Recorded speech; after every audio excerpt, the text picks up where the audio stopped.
الحمد لله نحمده ونستعينه ونستغفره ونؤمن به ونتوكل عليه ونعوذ بالله من شرور أنفسنا ومن سيئات أعمالنا من يهد الله فلا مضل له ومن يضلله فلا هادي له ونشهد أن لا إله إلا الله وحده لا شريك له ونشهد أن سيدنا وسندنا وحبيبنا ومولانا محمدا عبد الله ورسوله أرسله بالحق بشيرا ونذيرا وداعيا إلى الله بإذنه وسراجا وقمرا منيرا أما بعد فقد قال الله سبحانه وتعالى في كلامه المجيد وفي فرقانه الحميد أعوذ بالله من الشيطان الرجيم بسم الله الرحمن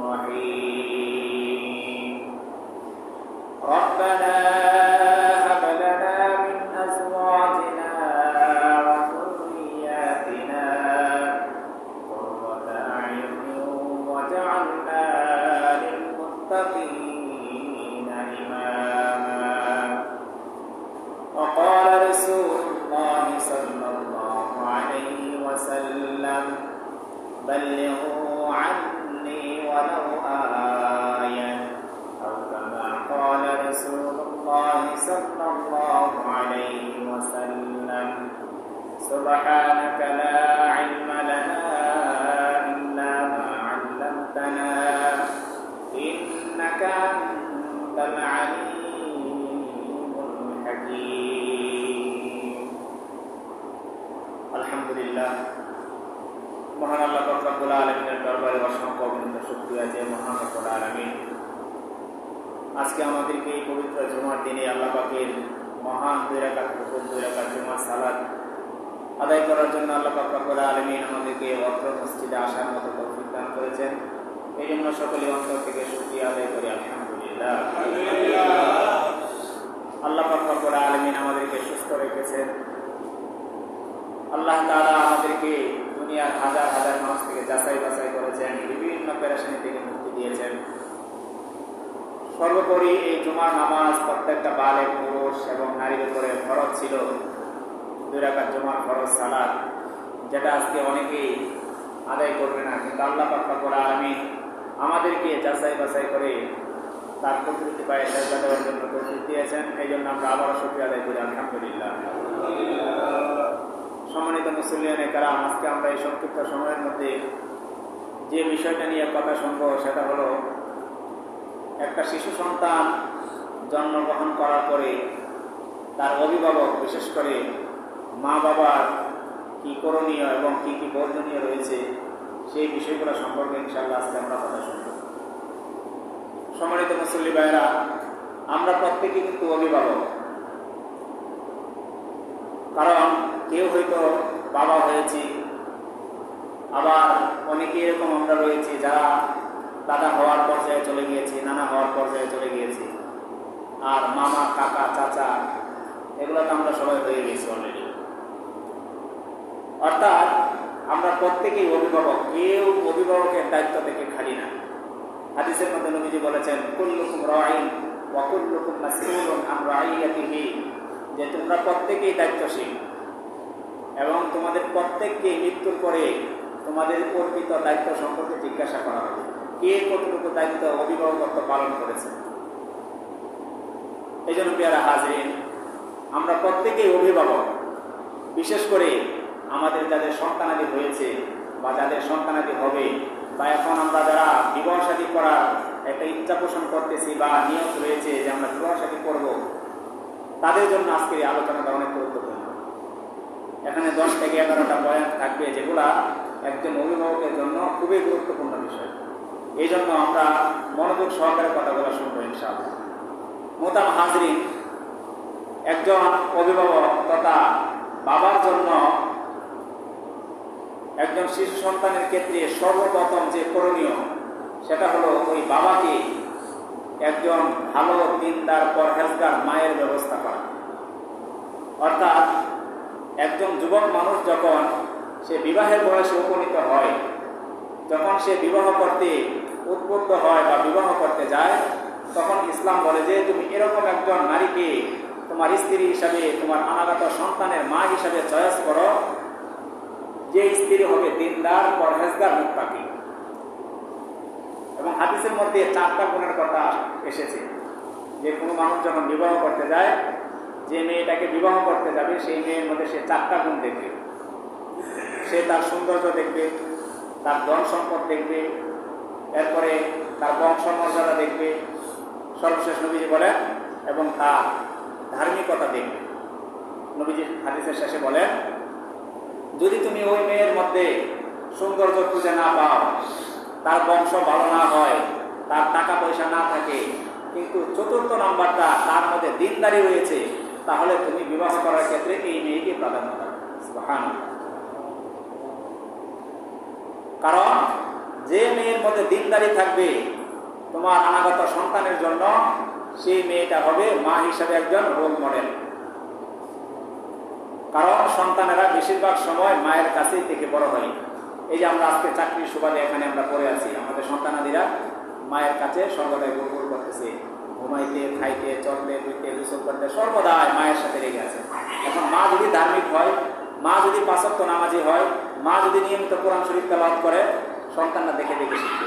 বাচ্চারা দেখে দেখে শিখে, তাকে আপনি উপদেশ দিবেন, 1 পয়সা লাভ হবে না, সে কিচ্ছু বুঝবে না, কিচ্ছু শিখবে না, বরং উল্টা কাজ করবে।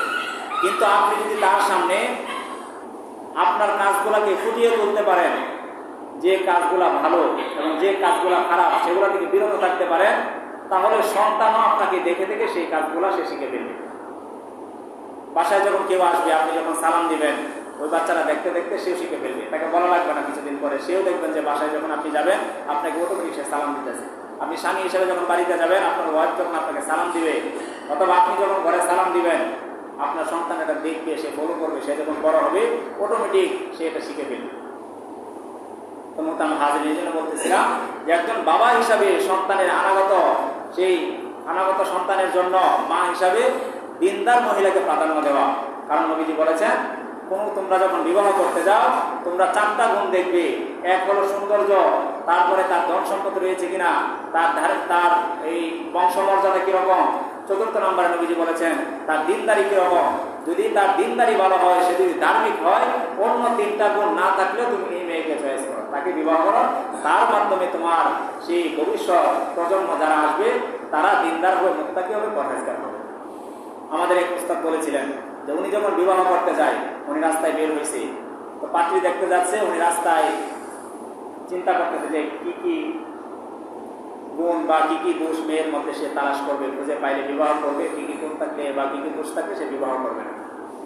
তো উনি কি করলেন, চিন্তা করতেছে যে উনি প্রথমেই নিজেকে নিয়ে ভাবতেছে যে আমার মধ্যে কি কি দোষ রয়েছে। উনি নিজের মধ্যে খুঁজতে খুঁজতে প্রায় 16টা দোষ পাইছে। উনি যখন ওই পাত্রী দেখতে গেছে, পাত্রীর ব্যাপারে জানাশোনা হয়েছে, জানাশোনা হওয়ার পরে দেখে যে পাত্রীর মধ্যে তার চাইতে কম দোষ রয়েছে, 15টা দোষ পাইছে সে খুঁজে। আর উনি যখন গিয়েছিলেন, উনি দেখেছিলেন যে উনার মধ্যে 16টা দোষ রয়েছে। তখন উনি কি বললেন যে সে তো আমার চাইতে ভালো আছে, আমার তো 16টা দোষ আর তার মধ্যে 15টা দোষ। তখন উনি ওই পাত্রীকে বিবাহ করেছেন। হুজুর বোঝাইতে চেয়েছিলেন এই হাদিসের ব্যাখ্যা দেওয়ার সময় যে তোমরা শুধু সৌন্দর্য খুঁজতে গেলা, তুমি সেই বংশমর্যাদা খুঁজতে গেলা, তার ধন সম্পদ খুঁজতে গেলা, কিন্তু তার দিনদারি তুমি দেখলা না, সে পর্দা করে কিনা, সে নামাজ পড়ে কিনা, তার কোরআন শিক্ষা আছে কিনা, এই বিষয়গুলো তুমি দেখলা না। কিন্তু তুমি শুধু সৌন্দর্য দেখলা, টাকা পয়সা দেখলা, তার বংশমর্যাদা ভালো, এগুলো দেখে নিয়ে আসলা, এগুলো একদিন উধাও হয়ে যেতে পারে। কিন্তু যে নারীর মধ্যে, যে মেয়ের মধ্যে দিনদারি থাকবে, তার মধ্যে অন্য সবগুলো এসে হাজির হয়ে যাবে। সুবহানাল্লাহ। কারণ সৌন্দর্য একটা সময় আছে, একটা সময় থাকবে না। ধন সম্পদ একটা সময় আছে, আর একটা সময় নাও থাকতে পারে। বংশ মর্যাদা দেখা যায় বংশ ভালো, কিন্তু তার মধ্যে অন্য প্রভাবও পড়তে পারে। বংশের মধ্যে সবাই কি ভালো হয়? কিছু তো পূজা তো হয়ে যায়। তা আপনি সৌন্দর্য দেখলেন, ধন সম্পদ দেখলেন, টাকা পয়সা দেখলেন, তার বংশমর্যাদা দেখলেন, কিন্তু আপনি দিনদারি দেখলেন না, তাহলে দেখা যাবে যে সেই নারী আপনার ঘরে আসার পরে আপনার সন্তানের জন্য সেই নারী রোল মডেল হতে পারবে না, এবং আপনি বাবা হিসাবে সন্তানের জন্য একজন দিনদার মা আপনি চয়েস করতে পারেন নাই। মানে আপনি সন্তানের জন্য যে সবচেয়ে বড় একটা হক ছিল, সেই হক আপনি আদায় করতে পারেন। এই জন্য মোহতারাম হাজির, সন্তানের জন্য প্রথম হক হলো বাবার উপরে একজন দিনদার মায়ের ব্যবস্থা করা। এরপরে দ্বিতীয় নম্বরে বাবার জন্য করণীয় হলো, যখন বিয়ে হয়ে যাবে,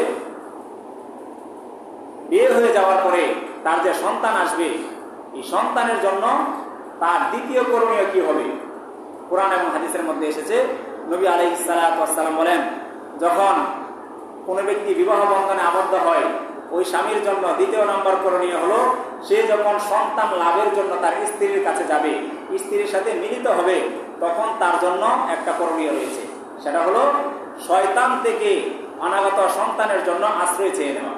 যে সন্তান আসবে তাদের উভয়ের মিলনের মাধ্যমে, মিলনের পূর্বেই একটা দোয়া রয়েছে, সেই দোয়াটা পড়ে নেওয়া, যে দোয়া পড়ার মাধ্যমে তারা যখন মিলন করবে তখন শয়তান তাদের মধ্যে কোনো প্রভাব ফেলতে পারবে না।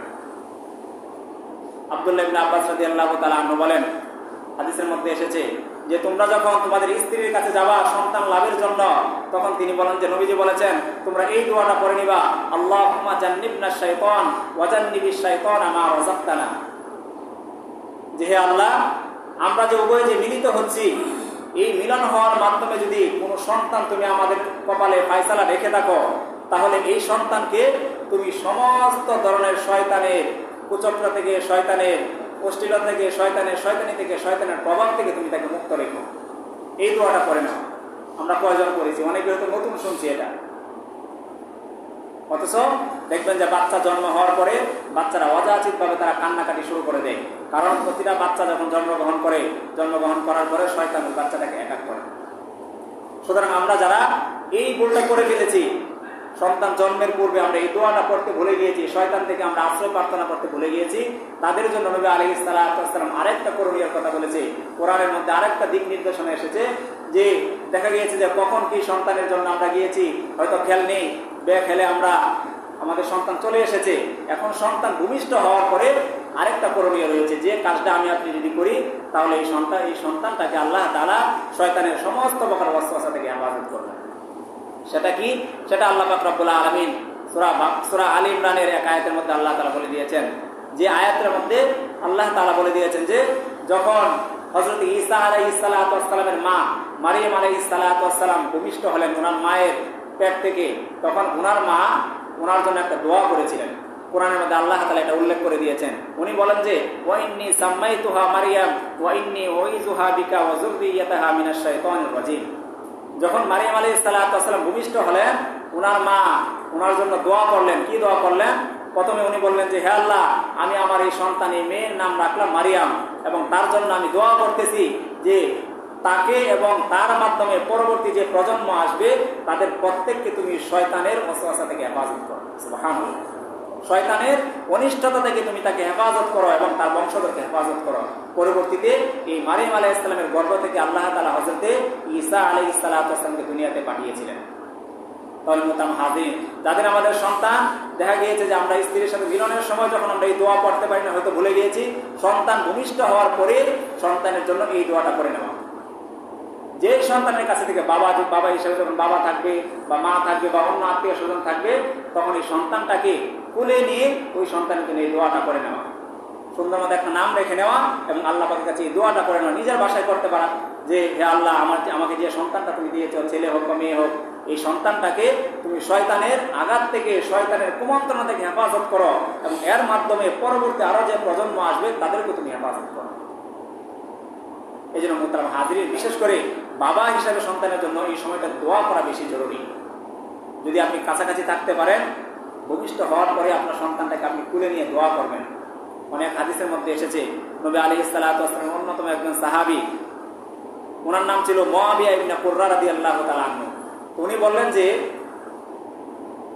আমার যখন একজন ছেলে সন্তান জন্মগ্রহণ করে, যার নাম ছিল ইয়াস, সে জন্মগ্রহণ করার পরে মদিনার যে প্রখ্যাত বড় বড় সাহাবীরা ছিল তাদেরকে আমি আমার বাসায় দাওয়াত করলাম। দাওয়াত করার পরে তারা খাওয়া দাওয়া করার পরে আমি তাদেরকে বললাম যে আপনারা আমার সন্তানের জন্য একটু দোয়া করেন। তারা সবাই ওনার ছেলের জন্য দোয়া করলো, কিন্তু ওই দোয়াগুলা ওনার এত মন মতো হয় নাই। ওনার মনের কিছু চাওয়া পাওয়া ছিল যেগুলা ওই সাহাবায়ে কেরাম বলে নাই। উনি বললেন যে আমি আমার সন্তানের জন্য এখন কিছু দোয়া করবো, আপনারা আমার সাথে সাথে আমিন বলবেন। তো উনি বলেন যে আমি আমার সন্তানের জন্য ওই ছোট সময় ভূমিষ্ঠ হওয়ার পরে আমি অনেকগুলা দোয়া করেছিলাম, আর ওই সাহাবায়ে কেরাম আমার সাথে সাথে আমিন বলেছিল। তো বড় হওয়ার পরে আমি দেখেছি ছোট সময় আমার এই ছেলে ভূমিষ্ঠ হওয়ার পরে আমি যে যে দোয়াগুলা করেছিলাম আল্লাহ তাআলা ওই দোয়াগুলা কবুল করে নিয়েছিলেন, সুবহানাল্লাহ। এবং আমার ওই ছেলের জীবনে ওই প্রত্যেকটা দোয়া আল্লাহ তাআলা বাস্তবায়ন করে দিয়েছিলেন। এই হাদিস দ্বারা বোঝা যায় আপনি বাবা হিসাবে যদি সন্তান ভূমিষ্ঠ হওয়ার পর সন্তানের কাছে থাকেন, আপনি আপনার বাসায় আপনার ছেলেটাকে ভবিষ্যতে কি বানাতে চান, ডাক্তার বানাতে চান, ইঞ্জিনিয়ার বানাতে চান, হাফেজ বানাতে চান, আলেম বানাতে চান, কি করতে চান, এটা আপনি আপনার সন্তানের জন্য ওই সময় দোয়া করে আল্লাহ পাকের কাছে কবুল করিয়ে নেবেন। এটা হলো সন্তানের জন্য অন্যতম আরেকটা পরামর্শ। মোহতারাম হাজিরিন, ঠিক তদ্রূপভাবে সন্তান ভূমিষ্ঠ হওয়ার পরে সন্তানের জন্য আরেকটা সবচেয়ে বড় যে সন্তানের হক বা অভিভাবক হিসেবে বাবা মার জন্য করণীয়, সেটা হলো যখন আপনার কানে সন্তান ভূমিষ্ঠের সুসংবাদ আসবে সাথে সাথে আলহামদুলিল্লাহ রাব্বিল আলামিন পুরাটা বাক্য বলা, যে সমস্ত প্রশংসা একমাত্র বিশ্বের রব আল্লাহ পাক রব্বুল আলামিনের জন্য। আমরা কি করি, যখন কারো সন্তানের ভূমিষ্ঠ হওয়ার সুসংবাদ আসে তখন আমরা কি জিজ্ঞাসা করি, ছেলে নাকি মেয়ে? দেখা যায় ছেলে হলে মুখ ভর্তি হাসি, আবার মেয়ে হলে মেয়ে হয়েছে মানে অবহেলা অলঙ্কার সুরে আমরা এটা বলে থাকি। মোহতারাম হাজরিন, নবী আলাইহিস সালাতু ওয়াস সালাম 10টা ছেলের ক্ষেত্রেও জান্নাতের সুসংবাদ দেন নাই, কিন্তু নবী আলাইহিস সালাতু ওয়াস সালাম প্রতিটা মেয়ের ক্ষেত্রে মা বাবার জন্য জান্নাতের সুসংবাদ দিয়েছেন। যার ঘরে 3টা মেয়ে সন্তান হবে, নবীজি বলেছেন ওই বাবা যদি ওই 3টা মেয়ে সন্তানকে যদি সুশিক্ষায় শিক্ষিত করতে পারে, তাকে যদি পর্দা পুশিদা নামাজ ধর্মীয় শিক্ষা শিক্ষিত করে তাকে যদি দিনদার পরহেজগার হিসেবে বড় করে সুপাত্রস্থ করতে পারে, তাহলে আল্লাহ পাক রব্বুল আলামিন বলেন যে ওই বাবার জন্য প্রতিটা মেয়ের বিনিময়ে তার জন্য এক একটা জান্নাত বরাদ্দ করে দেন, সুবহানাল্লাহ। আর অধিকাংশ আম্বিয়া আলাইহিস সালাতু ওয়াস সালামের আল্লাহ তাআলা বেশিরভাগ মেয়ে দিয়েছিলেন। আমাদের শেষ নবী মুহাম্মদ রাসূলুল্লাহ সাল্লাল্লাহু আলাইহি ওয়াসাল্লামের 4 জন মেয়ে ছিল। আল্লাহ তাআলা ওনাদের 2 জন ছেলে সন্তান দিয়েছিলেন, কিন্তু ওনারা ছোট সময় আল্লাহ তাআলা ওনাদেরকে নিয়ে যায়। তো দেখা যায় আমরা অনেক সময় মেয়ে সন্তান হলে আমরা মুখ গোমরা করে ফেলি। আর আল্লাহ তাআলা একটা আয়াতের মধ্যে, কোরআনের এক আয়াতের মধ্যে বলে দিয়েছেন যে যখন ওয়াইদা বুশিরা আহাদুহুম বিল উনসা যাল্লা ওয়াজহুহু মুসওয়াদ্দান ওয়া হুয়া কাযীম, যখন তোমাদের মধ্যে কাউকে এরকম মেয়ে সন্তানের সুসংবাদ দেওয়া হয় তখন তার চেহারাটা অন্ধকারে কালোভাবে নিমজ্জিত হয়ে যায়। আর এটা ছিল জাহিলি লোকদের, জাহিলি যুগের মানুষের আচরণ। সুতরাং মোহতারাম হাজরিন, এই যে ছেলে সন্তান বা মেয়ে সন্তান উভয়টা আল্লাহ পাকের পক্ষ থেকে নিয়ামত। আল্লাহ পাক বলেছেন কোরআনের এক আয়াতের মধ্যে যে আমি যাকে ইচ্ছা ছেলে সন্তান দান করি, যাকে ইচ্ছা মেয়ে সন্তান দান করি। আবার দেখা যায় যাকে ইচ্ছা আমি উভয় ধরনের সন্তান থেকে বঞ্চিত রেখে দিই। এটা আল্লাহ পাকের কাছে। তবে হ্যাঁ, এটা দোষের কিছু নেই যে আল্লাহর কাছে ছেলে সন্তান চাওয়া বা যাদের ছেলে নাই তারা মেয়ে চাওয়া, আল্লাহ পাকের কাছে আমি আপনি চাইতে পারি, কিন্তু চাইলাম একটা আল্লাহ পাক দিল আর একটা, তখন মন খারাপ করা, এটা হলো নাশকরিয়া, এটা আল্লাহ পাকের নাফরমানির সাথে সমতুল্য। এই জন্য মোহতারাম হাজরিন, সন্তানের যখন সুসংবাদ আমার আপনার কানে আসবে সাথে সাথে আমার আপনার জন্য করণীয় হবে কি করা, আলহামদুলিল্লাহ রাব্বিল আলামিন, এই দোয়াটা আমরা সাথে সাথে করবো। একটা সুস্থ বাচ্চা, একটা সুস্থ স্বাভাবিক বাচ্চা আল্লাহ পাকের পক্ষ থেকে অনেক বড় নিয়ামত। এই জন্য মেয়ে সন্তান হলে মুখ কালো করে নেওয়া আর ছেলে সন্তান হলে অনেক আনন্দ ফুর্তি মিষ্টি এই সেই করা, এটা হলো আল্লাহ পাকের সাথে নাফরমানির সমান। সুতরাং অভিভাবক হিসাবে আমার আপনার জন্য অন্যতম একটা করণীয় হলো যখন সন্তানের সুসংবাদ কানে আসবে তখন সাথে সাথে ছেলে হোক বা মেয়ে হোক যাই হোক না কেন আল্লাহ পাকের শুকরিয়া আদায় করা, আলহামদুলিল্লাহ রাব্বিল আলামিন করা। এটা হলো সন্তানের অন্যতম একটা হক, অভিভাবকের জন্য অন্যতম একটা করণীয়। ঠিক তদ্রুপভাবে নবী আলাইহিস সালাতু ওয়াস সালাম বলেন যে সন্তানের অভিভাবকের জন্য, বিশেষ করে পিতার জন্য অন্যতম আরেকটা করণীয় হলো সন্তান যখন জন্মগ্রহণ করবে এই সন্তানকে তাহনিক করানো। তাহনিক হলো আরবি শব্দ, অর্থাৎ সন্তান ভূমিষ্ঠ হওয়ার পরে সাথে সাথে তার মুখের মধ্যে মিষ্টি জাতীয় কিছু খাবার দিয়ে দেওয়া। সেটা মধু হতে পারে বা খেজুর চিবিয়ে সেই খেজুরের এই রসটা তার মুখের মধ্যে দেওয়া যেতে পারে। কারণ নবী আলাইহিস সালাতু ওয়াস সালাম হাদিসের মধ্যে এসেছে, আয়েশা রাদিয়াল্লাহু তাআলা আনহা বলেন যে মদিনাতে যখনই কোনো সন্তান জন্মগ্রহণ করত ওই সন্তানকে, এই শিশু বাচ্চাকে নবীজির কাছে সাহাবায়ে কেরাম নিয়ে আসতো। নবীজি কি করতেন, সেই খেজুরটাকে চিবিয়ে ওনার সেই নরম অংশটা, সেই রস জাতীয় যে অংশটা, সেই বাচ্চার তালুর মধ্যে নবীজি লাগিয়ে দিতেন। এটা হলো অন্যতম একটা সুন্নাত। সন্তান ভূমিষ্ঠ হওয়ার পরে সন্তানের সেই তাহনিক করানো। এখন তো নবী আমাদের মধ্যে নেই, তাহলে এখন কি করা? তো ওলামায়ে কেরাম বলেন যে নিজেদের মধ্যে হাক্কানি ওলামায়ে কেরাম যারা রয়েছে, মসজিদের ইমাম হতে পারে, মাদ্রাসা শিক্ষক হতে পারে, অথবা নিজের পরিবারের মধ্যে যে আলেমে দ্বীন, যে পরহেজগার, যে হালাল হারাম মেনে চলে, যে পাঁচ ওয়াক্ত নামাজি দিনদার, এরকম মানুষের মাধ্যমে ওই বাচ্চাটার তাহনিক করিয়ে নেওয়া। এটা করে নবী আলাইহিস সালাতু ওয়াস সালামের যে অন্যতম একটা সুন্নাত, সেই সুন্নাতটা পালন হয়ে যাবে। এবং বিজ্ঞানও বলে যে বাচ্চা জন্মের পরে যদি এরকম তাহনিক করা হয়, তাহলে অদূর ভবিষ্যতে ওই বাচ্চাটা অন্য অন্য বাচ্চাদের চাইতে অনেক রকমের রোগ এবং অসুস্থতা থেকে আল্লাহ তাকে হেফাজত করে। এই জন্য আমরা এটা করবো তো ইনশাল্লাহ। যাদের বাচ্চা হয়ে গেছে তা হয়ে গেছে, যাদের বাচ্চা আসতেছে বা সামনে আসবে, আমরা এটা করার চেষ্টা করবো। এতে করে যাই হোক না হোক, নবীজির যে অন্যতম একটা সুন্নত, যে বাচ্চা জন্মগ্রহণ করার পরে অভিভাবকের করণীয়, এই সুন্নতটা আমরা অন্তত পালন করতে পারবো। মোহতারাম হাজরিন, এরপরে যখন বাচ্চার সপ্তম দিনে এই বাচ্চাটা পদার্পণ করবে, তখন ওই বাচ্চার জন্য কিছু করণীয় রয়েছে। এখন 4-5টা করণীয় কথা বলবো। এটা সপ্তম দিনের করণীয়। এর মধ্যে অন্যতম একটা করণীয় হলো, সপ্তম দিনে বাচ্চা যখন জন্মগ্রহণ করবে, এর সপ্তম দিন, অর্থাৎ যেদিন জন্মগ্রহণ করেছে এর আগের দিন হয় সপ্তম দিন। অর্থাৎ আজকে যদি শুক্রবার একটা বাচ্চা জন্মগ্রহণ করে, 7 দিন হবে, সপ্তম দিন হবে তার বৃহস্পতিবার, আগামী বৃহস্পতিবার দিন। তো ওই দিনে কি করা? নবীজি বলেন যে ওই দিন ওই শিশু বাচ্চার জন্য সুন্দর একটা নাম রাখা। 7 দিনের দিন সুন্দর একটা নাম রাখা। আর সবচাইতে উত্তম নাম হলো, প্রথম শ্রেণীর নাম হলো আব্দুল্লাহ এবং আব্দুর রহমান। কি নাম ভাই? আব্দুল্লাহ এবং আব্দুর রহমান।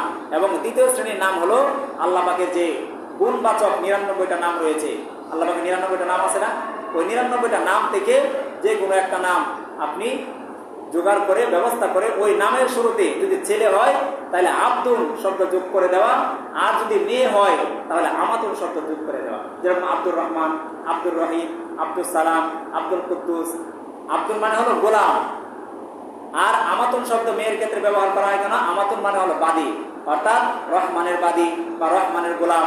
ছেলে হইলে শান্তির গোলাম বা শান্তির বাদী, এরকম ভাবে নামের শুরুতে আব্দুল বা আমাতুল যুক্ত করে দেওয়া। এছাড়া এরপরে আপনার আরো অন্যান্য যে নামগুলো রয়েছে, বিশেষ করে সাহাবায়ে কেরামের নাম, বা আমাদের যে 4 খলিফা রয়েছে, এরকম 4 মাযহাবে 4 ইমাম রয়েছে, অর্থাৎ কোরআন এবং হাদিস সমর্থিত ইসলামের ইতিহাসে যে নামগুলো রয়েছে, ওই নামগুলো রাখা যেতে পারে। কারণ নামের কারণে মানুষের মধ্যে অনেক রকমের একটা প্রভাব পড়ে। অর্থবোধক নাম রাখা, আমরা তো কি করে থাকি, দেখা যায় আনকমন নাম খুঁজতে যাই আমরা, তখন দেখা যায় যেটা কোরআনে পাওয়া যায় না, হাদিসে পাওয়া যায় না, অনেক ধরনের অনেক নাম রেখে দিই। কিন্তু নাম রাখার ক্ষেত্রে অভিভাবকের জন্য অনেক বড় একটা করণীয় হলো ওই সন্তানের জন্য সুন্দর একটা নামের ব্যবস্থা করা। আর এটা করতে হবে কোন দিন? সপ্তম দিনে। বাচ্চার যখন 7 দিন বয়স হবে, ওই দিন তার সুন্দর একটা নাম রাখতে হবে। নবীজি বলেন যে নাম রাখার পরে কি করতে হবে? আরেকটা করণীয়, ওই সপ্তম দিনে তার জন্য আকিকা করে দিতে হবে। সন্তানের জন্য সপ্তম দিনে আকিকা করতে হবে। যদি ছেলে হয় 2টা ছাগল, আর যদি মেয়ে হয় 1টা ছাগল। আকিকার ক্ষেত্রে অনেকগুলো মাসালা এখানে রয়েছে, যে গরু দিয়া হবে কিনা। নবী আলাইহিস সালাতু ওয়াস সালাম আকিকা করেছেন হাসান এবং হুসাইন রাদিয়াল্লাহু তাআলা আনহু, ওনার 2 নাতি ফাতেমা রাদিয়াল্লাহু তাআলা আনহার সন্তান, 2 সন্তান হাসান এবং হুসাইন যখন জন্মগ্রহণ করেছে, তাদের জন্য উনি 2টা করে ছাগল জবাই করেছেন, মেষ জবাই করে উনি আকিকা করেছেন। এবং আকিকা করতে হবে সপ্তম দিনে। তবে আরেকটা সুযোগ রয়েছে, যারা সপ্তম দিনকে মিস করবে, 14তম দিনে অথবা 21তম দিনে। এরপরে যদি আপনি আকিকা করেন, এটা সাধারণ আকিকা, সাধারণ আল্লাহ পাকের রাস্তায় দান সৎকার মতো হবে। এরপরে আর সেটা আকিকার বিধান থাকে না। অনেক সময় দেখা যায় যে মা বাবা সামর্থ্যবান হয় না, সন্তানের আকিকা করতে পারে না। তো ওই সমস্ত মা বাবার উপরে এটা আবশ্যক না, কারণ আকিকা করা হলো একটা নবীজির সুন্নাত, মুস্তাহাব একটা বিষয়। এটা যদি মা বাবার সক্ষম হয়, মা বাবার সামর্থ্য থাকে, সন্তানের জন্য এই হকটা আদায় করে দেওয়া মা বাবার জন্য উচিত। এখন দেখা গেছে অনেকে ছোট সময় হয়তো আমাদের আকিকা করা হয় নাই, মা বাবার সামর্থ্য ছিল না, কিন্তু এখন আপনি নিজে সামর্থ্যবান হয়েছেন, এখন আপনি আপনার পক্ষ থেকে আকিকা করে দিবেন। আপনি আপনার নিজের আকিকাটা নিজে করে দিবেন। কারণ আকিকা করলে হয়, কিন্তু নবী আলাইহিস সালাতু ওয়াস সালাম বলেছেন যে, নবীজি এক হাদিসের মধ্যে বলেছেন যে আল গোলামু মুরতাহিনুন বিআকিকাতিহি, যে প্রত্যেকটা সন্তানে আল্লাহ পাকের কাছে বন্ধক থাকে, আর এই বন্ধকটাকে ছুটাইতে হয় আকিকার মাধ্যমে। আপনি যখন আপনার সন্তানের জন্য আকিকা করে দিবেন, আল্লাহ পাকের কাছ থেকে বন্ধক ছুটাই ফেললেন। তাছাড়া সন্তানের পক্ষ থেকে সামর্থ্য থাকার পরে যদি আপনি আপনার সন্তানের জন্য আকিকা না করেন, এই সন্তানটা অদূর ভবিষ্যতে অসুস্থতা এবং বিভিন্ন বালা মুসিবতের মধ্যে সম্মুখীন হওয়ার সম্ভাবনা রয়েছে। বিশেষ করে ছেলে সন্তানের ক্ষেত্রে দুইটা করা হয়। কেন? ছেলেরা সংসারের দায়িত্ব নেই, বাহিরে কাজ করে, পরিশ্রম করে, তাদের জীবনের রিস্ক থাকে বেশি। এই জন্য নবী আলাইহিস সালাম ছেলে সন্তানের ক্ষেত্রে দুইটার কথা বলেছেন, আর মেয়ের জন্য একটার কথা বলেছেন।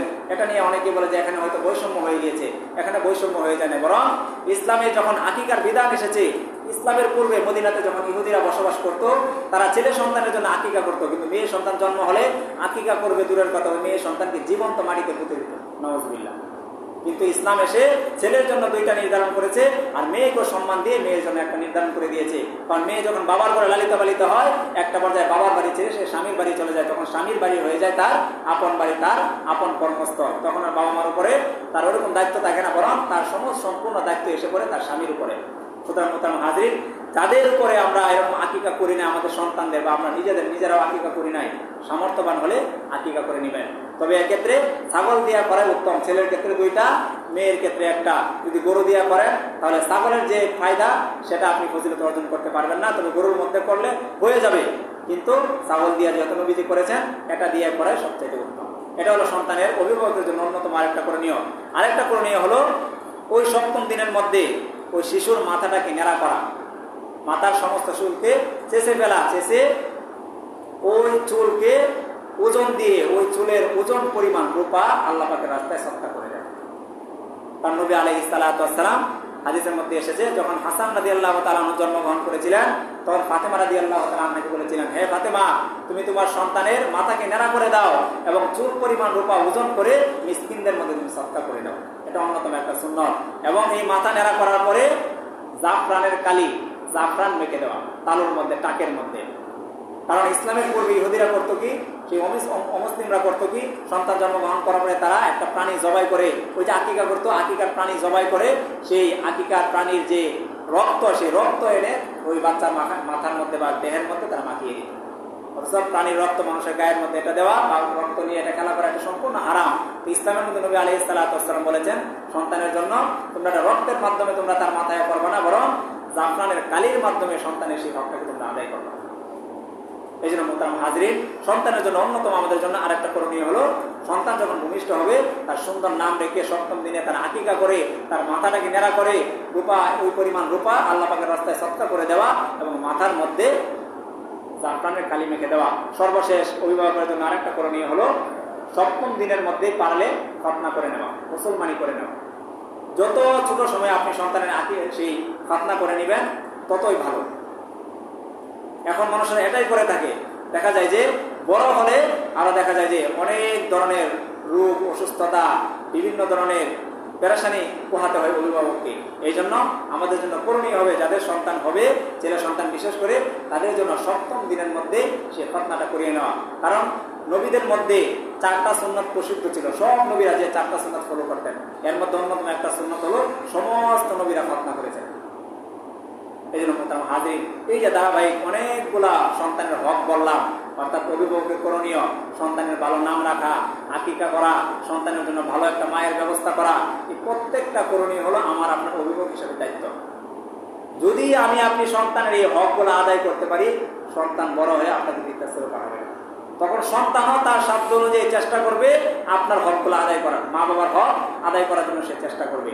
আপনি যদি ছোট সময় থেকে তার হকগুলো আদায় করার মাধ্যমে তাকে ধর্মীয়ভাবে, ধার্মিকভাবে তাকে আপনি লালন পালন করতে পারেন, আপনার ওই সন্তান বড় হওয়ার পরে আপনি যখন বৃদ্ধ হয়ে যাবেন, তখন আপনি ছোট মানুষের মতো হয়ে যাবেন, তখন আপনাকে বিরক্ত ফিল করবে না, আপনাকে বৃদ্ধাশ্রমে পাঠাবে না, বরং ওই যে আপনি ছোট সময় থেকে তাকে শিক্ষা দিয়ে বড় করেছেন, তখন তার সেই মস্তিষ্কের মধ্যে, স্মৃতির মধ্যে এগুলো বেশি উঠবে, তখন আপনার হকগুলো সে যথাযথভাবে আদায় করবে।